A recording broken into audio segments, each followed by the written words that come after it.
Our last few problems that we're going to take a look at all come from our most recent material on Chapter 6, Finance Calculations. So in particular, we're looking at problem 21, as you can see, then we're going to jump to 24 and 26 on the final page of the review packet. So in this instance, I think part of the challenge is that it's not specifically spelled out for you which formula you're going to need to use here. So it doesn't explicitly say, oh, this is a future value for an ordinary annuity. That's a big part of the challenge here. So we're told in this instance that we're trying to figure out how much we need to set aside now. So that should hopefully clue you in that if we're needing money now, that's a present value. The future value would involve us making payments into something, so we have money later. So from there, we're trying to figure out how much money we need to set aside now to generate $25,000 payments. So R is 25,000 in this case, at the beginning of 6-month time periods. So that's what we would call a semi-annual payment plan. There's 2 payments per year over the next 10 years. Okay, so 2 payments a year over the course of 10 years. That gives me an end value of 20.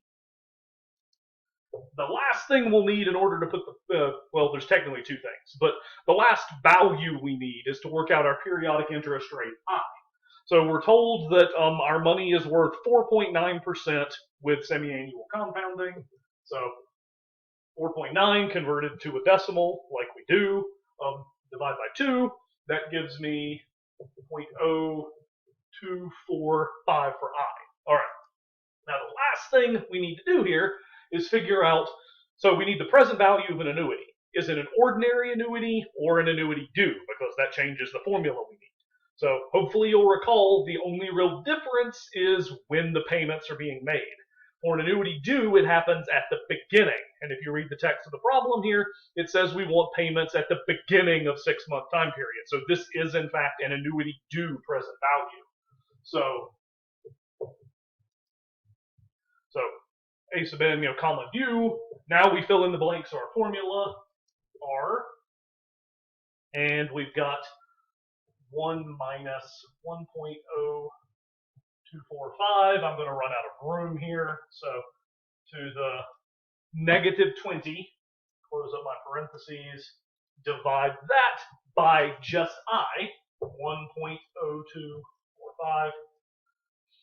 Now, this is an annuity due. Technically, there's a little bit more, but I can't afford to repaint this wall if I just write what's on here. Remember, the annuity due formulas have that extra copy of 1 plus I on the back. So I'm just going to write it down here. It should go into that spot. Hopefully that makes sense. All right, if not, you can look at the printed solution, and it's written out with a little more real estate to work with there. So when I worked out my values here, I got $401,169.73. All right. Just as a reminder, I didn't round anything here until I got to the spot, sort of, the running theme of don't round until you absolutely have to.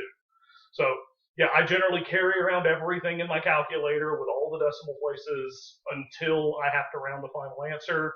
From what I have seen based on homework and test data, WebAssign follows that same paradigm. So just keep that in mind. All right, so there's problem 21. I mentioned next we're going to move to problem 24. So in problem 24, we're dealing with a couple wanting to save up money for some sort of remodeling project. So we're saving up. That indicates we're looking for a future value rather than a present value this time around. All right, so as it turns out, this time around, we know how much they're trying to save, $75,000. And it says they're wanting to make monthly payments, and it says at the end of the month. So this one's not going to be an annuity due. It's actually going to be, an ordinary annuity in this instance. So we're given our future value payments. The R are what we're after this time around. Our interest is 0.09. It says monthly, so there's 12 months in a year, so we've got 0.0075. And lastly, let's see, they're doing this over the course of 2 years, so 12 months in a year times 2 years. That gives us 24. Okay, so I've already said it's an ordinary annuity and it's a future value.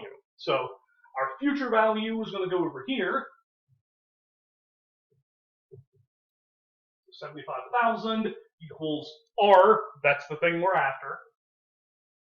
Let's see, up top I will have 1 plus I, which is 1.0075 to the positive 24. Remember, for future values, the exponent's positive.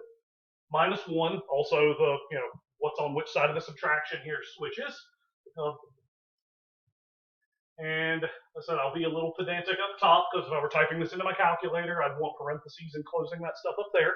Okay, so again, like we saw when we did the chapter 6 stuff, this is just a number. It's a big gross number, but it's just a number. We can crank that whole thing out without having to worry about rounding, and then just to get R by itself, divide both sides by the thing in the brackets. So for what it's worth, you can work that out.